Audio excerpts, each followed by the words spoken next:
Assalamualaikum everyone, my name is Ahmad Arif Wafif. I want to present my English language project. Favorite means of transport.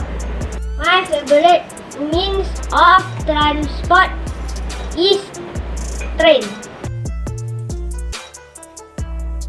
I love train because the train journey is enjoyable and its speed is so fast.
I hope one day I can ride bullet train in Tokyo.